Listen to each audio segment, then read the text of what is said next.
2014 में जब मोदी साहब पहली मर्तबा प्राइम मिनिस्टर बने थे तो उन्होंने एक्ट ईस्ट पॉलिसी उस वक्त इंट्रोड्यूस करवाई थी और ये उनके शुरुआती प्रोजेक्ट्स में से एक है। एक्ट ईस्ट पॉलिसी उन्होंने तब जारी की थी जब अभी चाइना का BRI इनिशियल स्टेजेस में था, प्लानिंग स्टेजेस में था और इंडिया काफ़ी सीरियस भी था इसके ऊपर। एक्ट ईस्ट पॉलिसी के तहत बेसिकली आसियान रीजन के अंदर इंडिया का डिप्लोमेटिक, पॉलिटिकल और इकोनॉमिक जो इन्फ्लुएंस है उसको बढ़ाया जाना था। वैसे तो इंडिया ने इस पे 90s से लेकर काम शुरू कर दिया था। उस वक्त इसका नाम हुआ करता था लुक ईस्ट पॉलिसी, लेकिन मोदी ने इसमें थोड़ी ज़्यादा इंटरेस्ट दिखाते हुए इसका नाम चेंज किया, एक्ट ईस्ट पॉलिसी का नाम रखा और कनेक्टिविटी पे काफ़ी इन्होंने ध्यान दिया। बहुत सारे प्रोजेक्ट्स उन्होंने इस हवाले से मंजूर भी करवाए।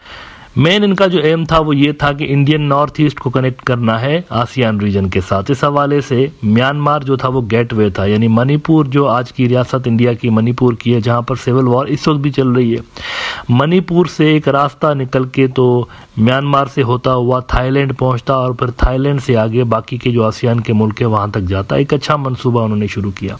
2014 में द डिप्लोमेट ने रिपोर्ट किया था कि Modi unveils India's Act East policy to ASEAN in Myanmar.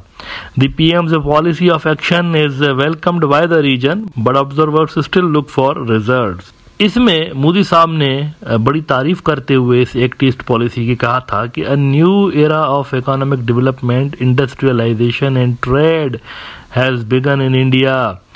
Externally, India's Look East policy has become Act East policy, Modi told the ASEAN-India summit on November 12. He reiterated this point in his address at the East Asia summit on November 13, stressing his government's attention to the region in the 6 months since he came to power. 6 महीने के अंदर अंदर बड़े बड़े उन्होंने बातें की, सपने दिखाए सबको कि जी एक्ट ईस्ट पॉलिसी आ गई है तो अब तो आसियान आया ही आया इंडिया के पास। And they are the new kingmakers in ASEAN as well. अच्छा, वहाँ पर आंग सान सूकी के साथ ये मिले थे और आंग सान सूकी जो है उन्होंने इनको पता है क्या बोला था मोदी को? इनको बोला था कि इंडिया तो मेरा दूसरा घर है, this is my second home. ये उन्होंने अल्फाज अदा किए थे, ये तो मेरा दूसरा घर है भाई।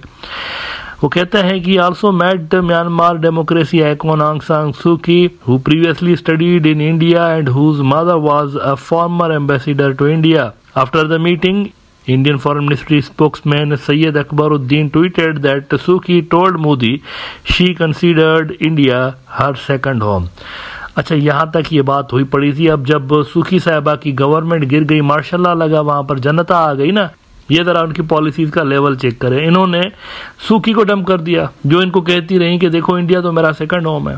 बहरहाल तो इन्होंने 10 साल पहले एक्ट ईस्ट पॉलिसी जो है वो इंट्रोड्यूस करवा दी।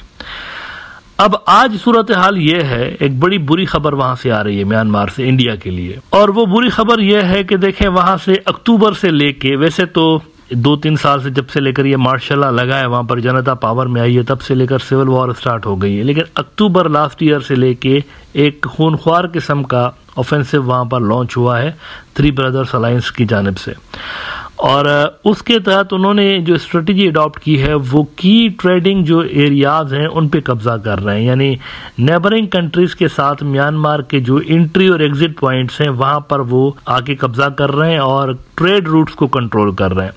उन्होंने अब तक चाइना के साथ जो इनके ट्रेड रूट्स हैं म्यांमार के, उस पर कब्जा किया हुआ, बांग्लादेश के साथ जो ट्रेड रूट्स हैं, रखाइन स्टेट, वो कब्जा कर लिया हुआ, और इंडिया के साथ भी जो एंट्री पॉइंट्स थी, यानी जहां से एक्ट ईस्ट पॉलिसी शुरू होनी थी, वहां पे इन्होंने कब्जा कर लिया है। नाउ डिफरेंस इज दैट ये जो थ्री ब्रदर्स अलायंस में फाइटर्स लड़ रहे हैं ना, इन सारों के चाइना के साथ भी मतलब ठीक टाइज हैं, हॉस्टाइल किस्म के टाइज नहीं है, लेकिन इंडिया के साथ है, खास तौर पर अराकान आर्मी के साथ। तो इस वजह से इंडिया का जो एक्ट ईस्ट पॉलिसी के अंदर जो प्रोजेक्ट्स हैं वो बंद हो गए हैं, सितवी पोर्ट और कालाधन वाला, ये सारे बंद हो गए हैं। अब वो रास्ता जहां से म्यांमार से निकल के इंडिया का एक्ट ईस्ट पॉलिसी वाला जो रास्ता था ना, जो कनेक्टिविटी वाला, यानी म्यांमार से निकल के जो थाईलैंड में जाना था, वो वाली स्टेट भी जनता के हाथ से निकल गई है, और मायावाड़ी स्टेट वहां पर उसको कहते हैं, मायावाड़ी स्टेट में भी जो रेबल्स हैं, जो कि बागी हैं, वो आ गए, उनकी हुकूमत आ गई है। हिंदुस्तान टाइम्स रिपोर्ट कर रहा है कि the fall of Myawaddy is being seen as yet another setback for the junta that will add to instability in Myanmar, People familiar with the matter said on condition of anonymity. There was no immediate reaction from Indian officials, though the External Affairs Ministry earlier expressed concern at the violence and instability in Myanmar and said developments in the neighboring country have direct implications for India's security. तो act East policy total धपड़दूस हो गई है। जहां से start होनी थी वहां पर भी खत्म, धपड़दूस। रेबल्स आ गए, बागी आ गए, जनता के हाथ से गेम निकल गई। और जहां पर ये एंड होनी थी म्यांमार में, उस जगह पर भी यानी ये जो थाईलैंड के साथ इनकी रियासत लगती है, वहां पर भी रेबल्स आ गए। तो इंडिया तो रिलाय कर रहा था जनता के ऊपर, तो जनता के हाथ से दोनों लाके चले गए हैं। चाइना का क्या सीन है, चाइना की क्या सूरत हाल है, इस पे बात करते हैं। इनका जो मेजर प्रोजेक्ट चल रहा था ना, इंडिया का कालाधन चल रहा था और ये एक्ट ईस्ट की कनेक्टिविटी, लेकिन चाइना का जो मेजर प्रोजेक्ट चल रहा था वो दो थे। एक तो उन्होंने वहां पर रखाइन स्टेट के अंदर एक पोर्ट बनाना था, डीप सी पोर्ट, तो वो तो उन पे काम चल रहा है एज यूजुअल, वो खत्म नहीं हुआ। और दूसरा जो उनका ऑयल और गैस की एक पाइपलाइन बननी है जो कि यहाँ से रखाइन स्टेट से जाएगी यूनान के प्रोविंस तक। अगर आप ये मैप देखें, इसमें ये जो रेड लाइन है ये ऑयल पाइपलाइन है, गैस और ऑयल पाइपलाइन ये दोनों यहाँ से, ये भी प्रोजेक्ट उनका चल रहा है, बंद नहीं हुआ, इस पे भी काम चल रहा है और कंप्लीशन के मराहल में, आखिरी उसके स्टेजेस कहा जा रहा है कि उससे गुजर रहा है।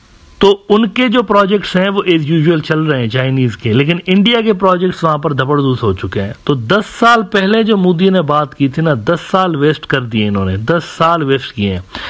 सवाल यहां पर इनसे ये पूछना चाहिए कि जब ये आंग सान सू की को सपोर्ट करते थे, इंडिया की पॉलिसी यही थी, वो जमहूरियत को, वहां पर डेमोक्रेसी को सपोर्ट करते थे, तो क्वेश्चन यहां पर ये रेज होता है कि इन्होंने फिर साइड क्यों बदली, पलटी मार के ये जनता को कब से सपोर्ट करना शुरू हो गए इस तरह से।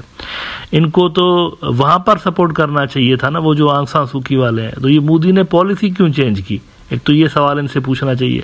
दूसरा ये सवाल इनसे पूछना चाहिए कि जब ये सारा कुछ हो रहा था तो तब इन्होंने कॉन्टेक्ट क्यों नहीं डेवलप किए, वहां पर जो फोर्सेस लड़ रही हैं, चाइना की जो प्रोजेक्ट्स वहां पर चल रहे हैं तो कैसे चल रहे हैं, इसी तरह से चल रहे हैं ना। सम हाउ कहीं ना कहीं पे चाइनीज के तो लिंक्स होंगे, बहरहाल टाइज होंगे इन फोर्सेस के साथ, तभी तो वो चाइना के प्रोजेक्ट्स को इस तरह से हिट नहीं कर रहे हैं ना, जैसे इंडिया के प्रोजेक्ट्स को कर रहे हैं। तो इंडिया ने क्यों नहीं डेवलप किए भाई? अभी भी तो अफगानिस्तान के अंदर आप देखिए, अफगानिस्तान में यही हुआ था, हारने के बाद ये थोड़ा अरसा चुप रहे, उसके बाद अब दोबारा से कोशिशें नजर आ रही हैं, ये अपने टाइज बहाल करने की कोशिश कर रहे हैं अफगान तालिबान के साथ, और इंडियन ऑफिशियल्स जो हैं वो मिल रहे हैं तालिबान के साथ। यहाँ पर ऐसा क्यों नहीं हुआ? बहरहाल बॉटम लाइन ये है कि मोदी के पावर में आने के 10 साल के बाद आप देखें, 14 में ये आया था, 2014 में, आज है 2024, 10 साल के बाद अगर आप देखें तो इंटरेस्टिंग चीज आपको नजर आती है। जब ये आए थे पावर में तो इंडिया की कनेक्टिविटी थी, इंडिया से लेकर सेंट्रल एशिया तक इनकी कनेक्टिविटी थी इंडिया की, वहां तक एक्सेस थी इंडिया की।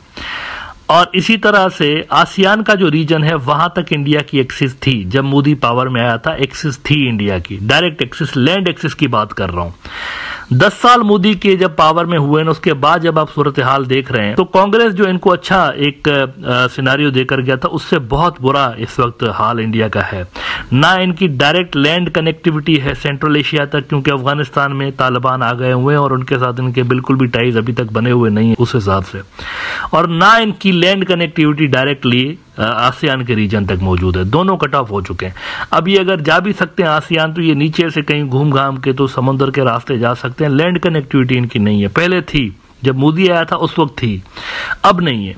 और सेंट्रल एशिया में भी जब मोदी नया आया था तो सेंट्रल एशिया तक इंडिया की कनेक्टिविटी थी कांग्रेस के दौर तक, अब नहीं है, बीजेपी के दौर आने के बाद अब नहीं है। तो रीजनल कनेक्टिविटी के मामले में मोदी साहब का जो रिजल्ट कार्ड है वो इंतहाई मायूसकुन है इंडिया के हवाले से, और नियर फ्यूचर में भी इसमें कोई बेहतरी होते हुए नजर नहीं आ रही।